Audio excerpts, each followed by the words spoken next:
आज जो मैं आपको सुना रहा हूँ कहानी, शायद सुनने के बाद आपकी आंखों में आ जाएगा पानी। ये कहानी लगन, समर्पण, निष्ठा और साथ की है।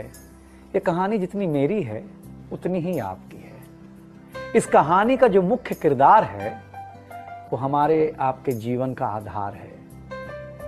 वो आपके लिए ज़्यादा, अपने लिए कम बनी है। हाँ जी, बिल्कुल सही समझ रहे हैं आप। वो हमारे आपकी पत्नी है।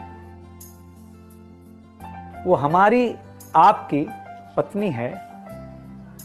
कभी आपने सोचा कि वो आप एक के साथ रिश्ता जोड़ा था, लेकिन एक के साथ रिश्ता जोड़ने के लिए उसने घर, गली, आंगन, मोहल्ला, सखी, सहेली, माँ बाप, न जाने कितनों रिश्तों से अपना मुंह मोड़ा था। याद करिए, जब आपके साथ ब्याही थी और आपके घर आई थी तो बहू, भाभी, दुल्हन, न जाने कितने नामों के साथ बुलाई जाती थी। ये सुनकर के वो मन ही मन मुस्कुराई जाती थी। घर के सारे लोग उसी के भरोसे रहते थे। शायद इसीलिए अंग्रेजी में हम उसे हाउसवाइफ कहते थे। कुछ ही दिनों तक उसने दुल्हन होने का आनंद जिया।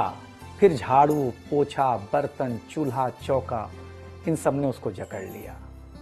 रोज हमारे लिए नाश्ते से लेकर खाने तक कुछ खास रखना, हमारी लंबी उम्र के लिए न जाने कितने उपवास रखना। कुछ महीनों बाद किलकारी गूंजी तो सारे ख्वाब सजे। वो मां बनी तो हम भी बाप बने। जैसे जैसे वो उम्र की सीढ़ियां चढ़ती गई, जैसे जिम्मेदारियां कुछ न कुछ रोज बढ़ती गईं। एक तरफ बच्चे पे नजर, दूसरी ओर मैं ऑफिस के लिए लेट न हो जाऊं इस बात का डर। सब कुछ बराबर हो, कुछ रह न जाए, और इस बात पर भी ध्यान कि गैस पर रखा हुआ दूध कहीं बह न जाए। घर वालों की फरमाइशों का चूल्हा जो एक बार चलता, घर वालों की फरमाइशों का चूल्हा जो एक बार जलता तो कब सुबह, कब शाम, कब रात हो गई उसे पता ही नहीं चलता। इन व्यस्तताओं के बीच समय का चक्र कुछ इतना तेजी से चला, मुन्ना कब मनोज हो गया, मुन्नी कब सुमन, पता ही नहीं चला।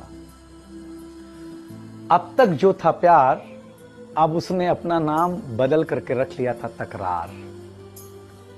बेटी को लेकर के कहना कि कुछ ज्यादा ही मन बढ़ा रखा है, तुम्हारे प्यार ने इसको सर पे चढ़ा रखा है। अब तो वो मुझे भी देने लगी थी ताना, अब तो वो मुझे भी देने लगी थी ताना, ऑफिस में ही रहा करो ना, 2-4 घंटे के लिए घर क्या आना। शादी के इतने दिनों बाद भी आज भी हमें सुनना पड़ता है कि न जाने कौन सा पाप किया था जो आपके साथ ब्याह किया था। और ये तो रोज की थी कहानी।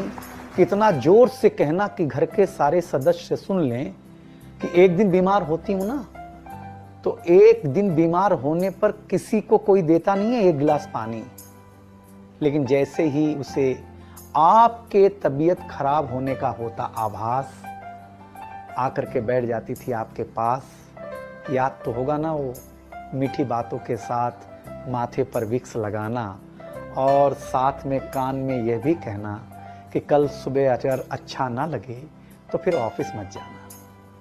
लेकिन एक दिन समय ऐसे मोड़ पर ले आता है जहां बदल जाता है जिंदगी का ताना बाना। थाली में रोटी रखते हुए उसका ये कहना कि बेटी जवान हो गई है, क्या अब लड़का भी मुझे ही ढूंढने होगा जाना। शादी तय हो जाने के बाद 1-1 रुपया जोड़ना, पैसे कम पड़ने पर खुद का कंगन तोड़ना, सब कुछ हो जाएगा मुझे ढाढ़स बढ़ाना, सब कुछ हो जाएगा मुझे ढाढ़स बढ़ाना। विवाह का गीत खुद रोते हुए गाना। याद तो होगा ना आप लोगों को ये गुजरा हुआ जमाना। कुछ समय बाद जब हम जवाबदारियों से मुक्त हो जाते हैं तो कुछ ज़्यादा ही धर्मयुक्त हो जाते हैं। हम बीमारियों के बीच जीने लगे हैं, बिना शक्कर की चाय पीने लगे हैं। लेकिन सच ये है कि जब तक हमारी आपकी पत्नी साथ है, चाय मीठी हो न हो, लेकिन जिंदगी में पूरी मिठास है। जबकि पत्नी के बारे में बहुत कम लिखा गया है, हर जगह माँ का ही गुणगान है। मैं मानता हूँ कि माँ महान है, लेकिन आपके जीवन में आपकी पत्नी का भी महत्वपूर्ण योगदान है।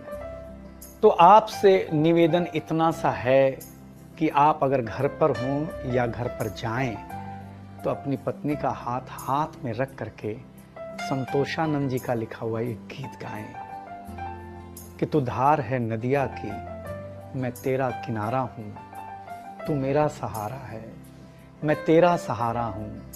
आँखों में समंदर है, आशाओं का पानी है, जिंदगी कुछ भी नहीं, तेरी मेरी कहानी।